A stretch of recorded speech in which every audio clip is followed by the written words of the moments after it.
Good morning, good afternoon, and good evening, wherever and whenever you're joining us today.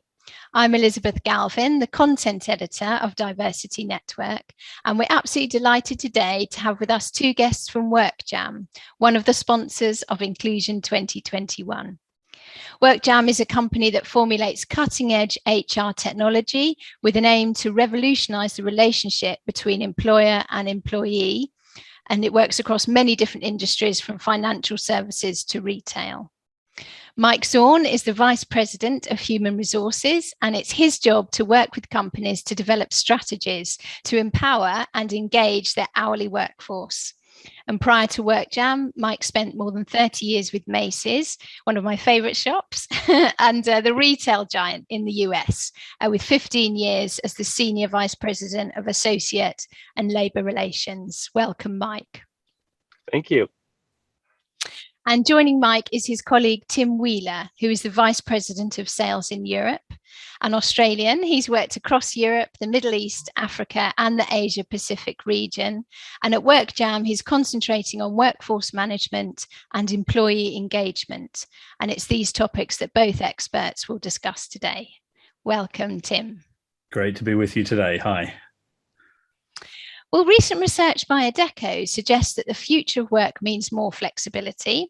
More than half of employees want a hybrid workplace, with more than 80% reported as feeling as productive or more productive than 5 days a week in the office.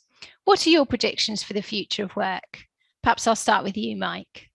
Well, it's a great question, and so thank you. There's two workforces that we're going to have to consider out there. The first is kind of that office worker that can kind of use hybrid work or remote work, and it's kind of becoming the new normal, and what it really means, or how it means, what impact to culture there's going to be, what impact to diversity, inclusion, all of those things I still think are up in the air. But there's a whole huge segment of folks that don't have the ability to work from home, that don't have that hybrid option, and that's really some of the frontline workers, whether it's teachers or nurses or retail clerks.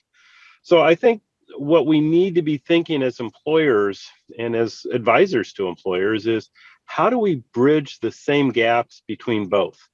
How do we allow somebody that's a retail clerk or a nurse, just when they need a mental health day, to take a day off but not lose pay? And I think when you look at a lot of what's happening in the digital workplace, the ability to pick schedules and to trade schedules and to add schedules if I want is really becoming one of the more engrossing ways that frontline workers are able to control their schedules.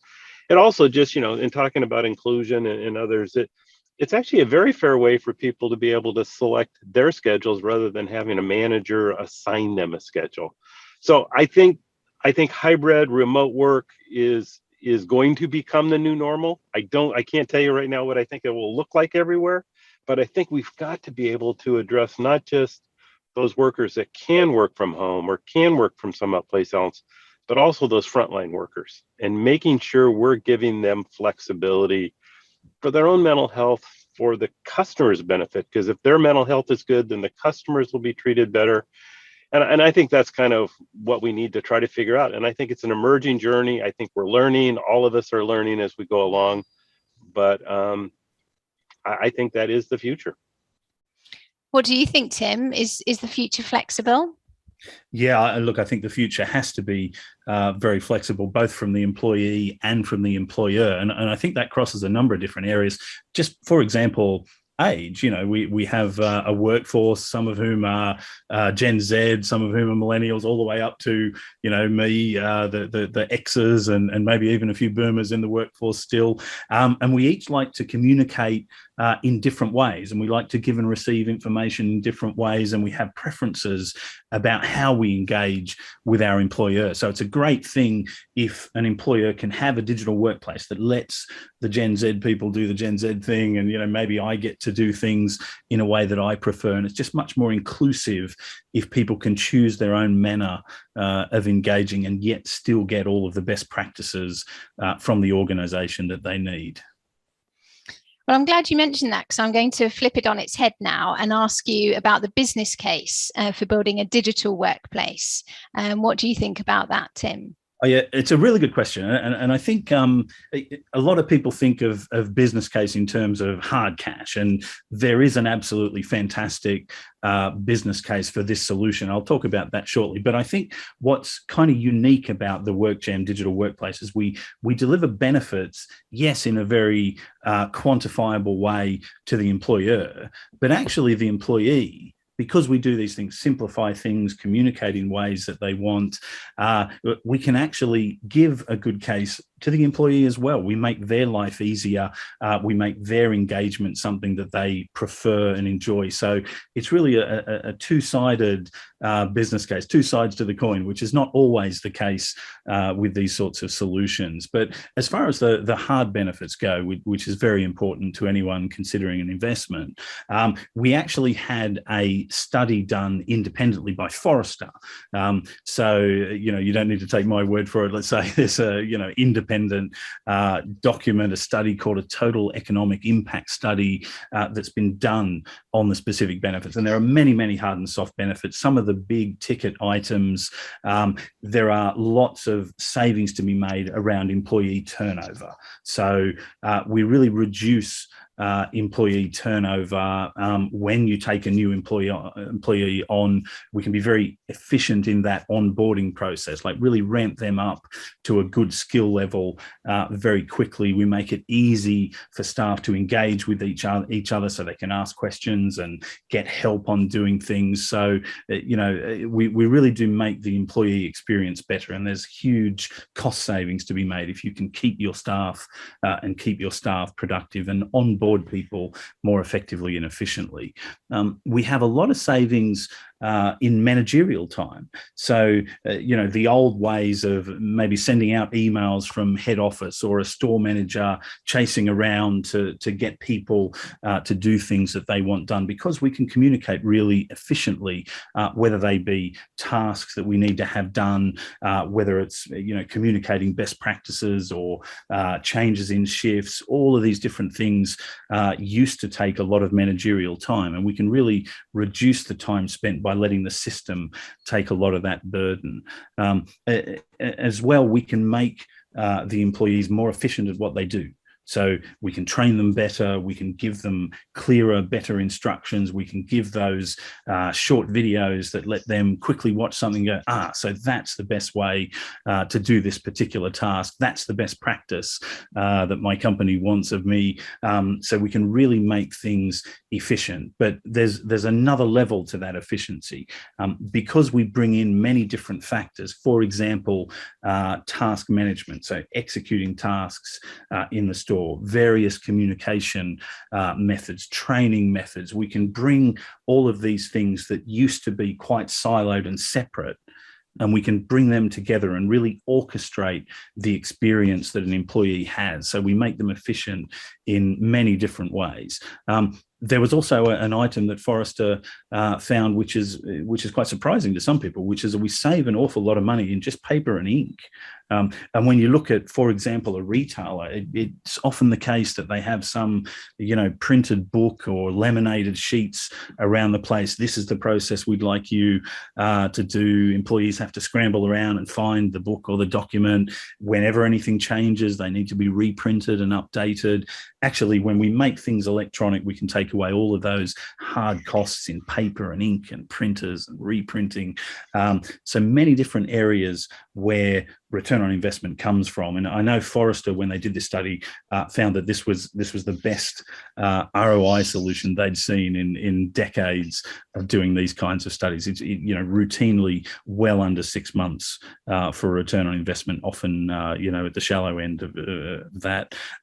So fantastic investments, and everyone wants to make an investment and get that money back within the same year in these tough economic times. We certainly do that. You repeat that, Tim. So Forrester found that WorkJam's method of building a digital workplace was the most efficient and cost-effective method they'd seen.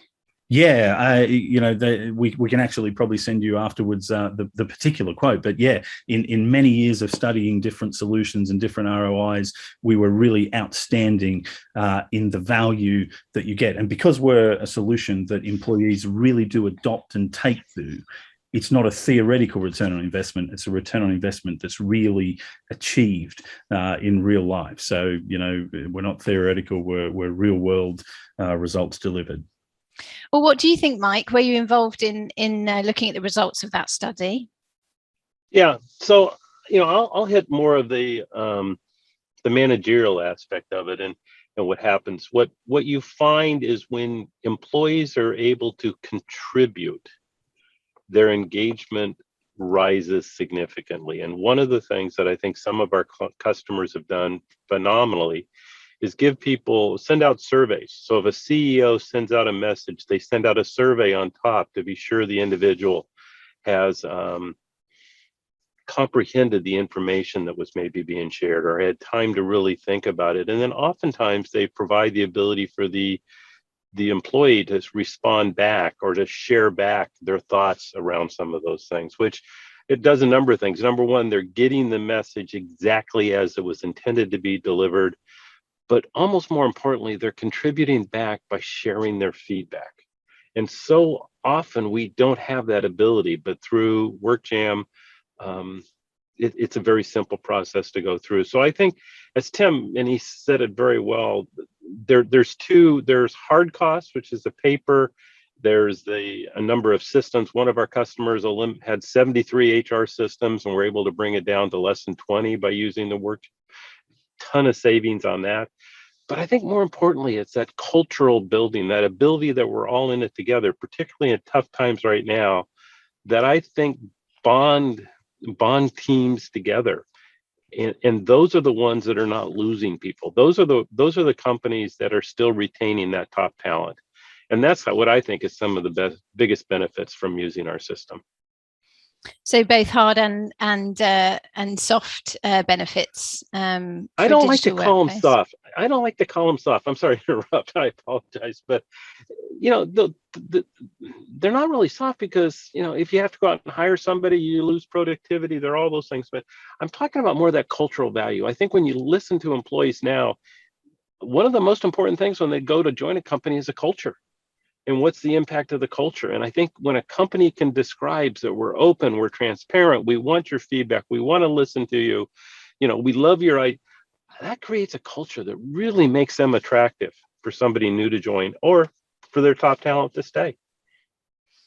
Well, moving on from that then, WorkJam aims to revolutionize the relationship between employee and employer. Can you share a little bit more about how WorkJam's achieving this?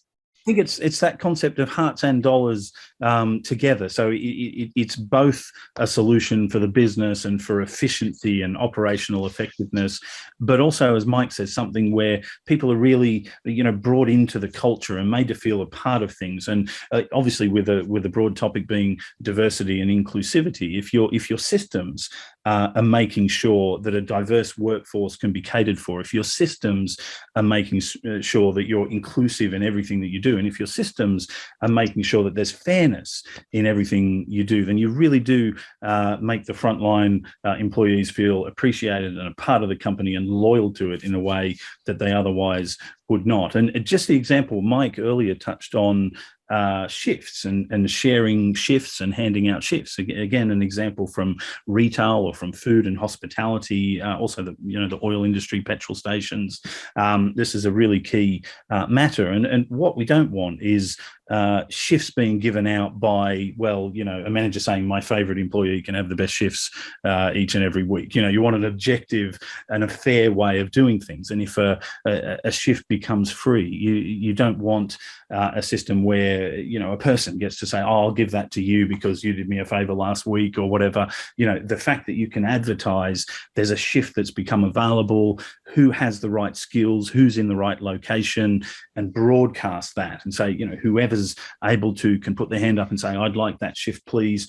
You're really enforcing fairness and objectivity. So, we all know about conscious biases that people have, the possibility of unconscious biases. It's all taken away if you have a system that is fair and transparent and open in how it operates. So we really bring that. I think in general, we just give a great connection between the employee and their employer. And to say between an employee and an employer really simplifies something that's multifaceted. So if I come and work for a company, it's not a relationship with the company as a unitary entity. Actually, there are many different groups and many different people that I need to communicate with and be a part of in order to be effective at my job. So if we can say, you've started at a company, there's a group that organizes social events for people that are in your area or for people that have a particular interest.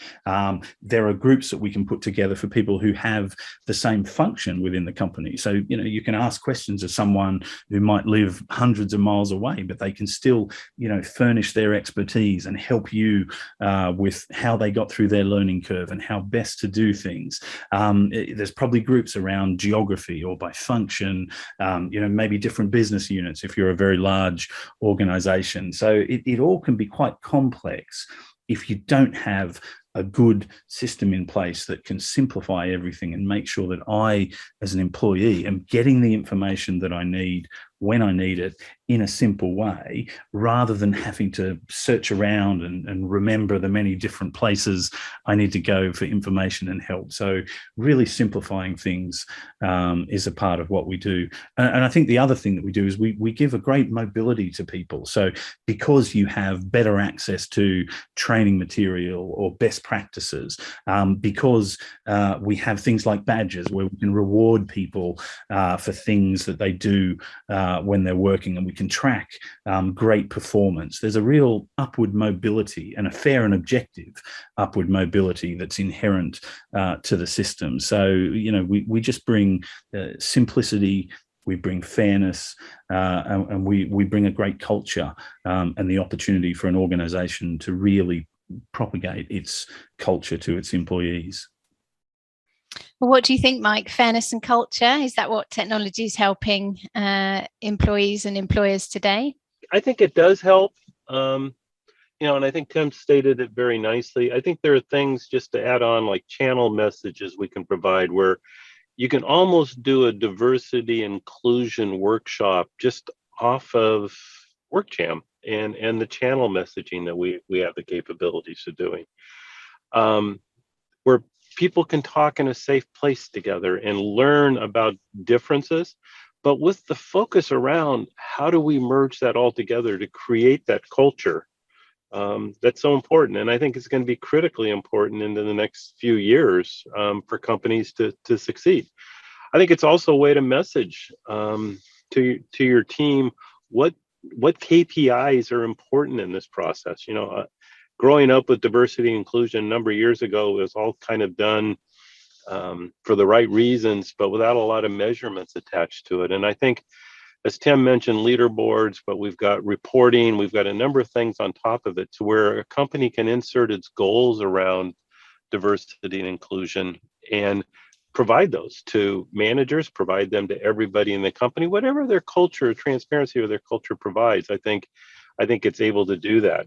I think the real-time communications that Tim mentioned, I think are really critical. But as important, there's a way to send messages that become mandatory, that everybody needs to sign off that they've read or looked at, whether it's a harassment-free policy or whether it's how to treat people with respect. All of those things become less cumbersome for a company to do, so they're more open to doing them because they're the right thing, but they don't have to add a lot of administrative help because it's all managed through the WorkJam module itself. So I agree with everything Tim said, and I think it does allow you the ability to monitor, to measure, and to be sure you're purposeful in making the changes that you're hoping to be making as a company. Well, I suppose measurement and metrics is a way of improving diversity and inclusion as well in the workplace, isn't it? So that's a useful point to have made there. Well, do you think as a whole, the workplace is doing enough to drive diversity and inclusion? Are there any companies in the sectors that you work in that are leading the way in D&I? Well, I think we have 3 companies that I think kind of jump off the board, and this isn't to exclude others, because I think everybody is trying to make an effort. I think everybody's starting to see that the cultural aspect of things not to use that word too much, but I think it's important for people to retain. But I think if you look at Woolworths in Australia, they have done some really amazing things, getting information out, sharing information, training. I think Ulta Beauty in the North America has done a remarkable job around this, using videos, short videos to kind of get their messages across, I think has been very useful. And then I think Shell Oil throughout the world globally have taken some major steps. I think what those three companies have done is be very purposeful about what they're doing, to be very thoughtful about it and sharing that information. And I think, a lot of the big companies, I think, do a good job, but I think as you start to talk about medium size, I think everybody's hearts are in the right place, but they need the tools and the ability to do it purposefully. And, again, biased, obviously, I think WorkJam provides the tools for some of those, companies that maybe have not been able to step up and do it well, to be able to be more inclusive and purposeful in their diversity and inclusion programs. Tim, any good examples you've seen? I'd actually like to elaborate a little on Ulta Beauty, where their CEO, I know, told this story about the amazing effect on connectedness in the company. So she started doing regular video updates, and of course people can watch live, but actually if you have a good system in place, someone can say, I wasn't available for the video this time, so let me watch that later on. I can sit there having my lunch and just watch this video summary, and she would be going out to the stores, and she'd have these 17-year-old kids coming up and speaking to her by her first name, saying, hi, heard your message, really excited about being a part of the company, and communicating as if they were, long lost school friends. And and I know that the CEO just felt this just showed the difference in connectedness between me as a CEO trying to lead a culture, and the employees, to whom I'm trying to, or with whom I'm trying to engage. The fact that they'd have this close relationship with and they'd never met, is just such a wonderful thing, and really surprised her, because I guess these C-level people can often feel a little remote from the front line, and we can really bring that closeness to the relationship, but in a good way that everyone kind of wants. That's a really good example, isn't it, of diversity and inclusion. Perhaps I'll ask you, Tim, what diversity and inclusion means to you. Well, I think some of the things I mentioned earlier, I think making sure that there's real fairness, that we don't, consciously or unconsciously have unfairness in our behaviors. And I think if a system can make sure that that's not the case, can just drive that objectivity and that fairness, then it's easier for everyone. It's easier for managers, because there aren't, suspicions that they're not doing the right thing. It's easier for employees because they know there's not subjectivity in there. Everything's very transparent and clear and objective. So, I think if you want true inclusivity, if you want a diverse range of views, you've got to have systems and structures that allow you to get those views and opinions, sometimes in an anonymous way. And, we have customers that do anonymous surveys. There may be things where people think, you know what, I don't want to give this feedback if my name's shining in lights along with it, but an anonymous, easy survey, absolutely, I'll do that. So I think it's definitely a two-way thing. And I think systems can really help with that. And what about you, Mike? What does diversity and inclusion mean to you as someone who's been in this area for many years? I think it's the lifeblood of the company anymore. Companies can't afford to ignore that we are a world, and we're a global world made up of lots of different people with lots of different ideas, lots of different thoughts, and just, as a society, we have got to embrace this. I mean, I think we've all seen some things happen over the last couple of years that I don't think any of us are proud of as society, and being able to open people's eyes, to be able to open both that we are different, but we all have a lot of the same interests. And how we do that well is what I mean by the lifeblood of the company. And I think more and more employers or employees, as we talk to them, are very curious about the culture, very curious about our openness and a lot of the various diverse groups that are out there. So I think not having a very purposeful diversity and inclusion strategy is going to become an anchor on companies that are trying to grow. And I think it's got to be the lifeblood of how companies survive going forward. Well, yes, following on from your earlier comment about one of the most important things when someone joins a company is the workplace culture. So I guess that's reinforcing that point, Mike. Yeah, it's come interviewing thousands and thousands of people. I could tell you 10 years ago, you didn't hear it much. Now everybody we interview, it comes up in part of the conversation. And I just think that's showing it's growing. And I think it's going to continue to grow in the next few years. Well, perhaps we'll close with this then. Why are you looking forward to be involved with Inclusion 2021?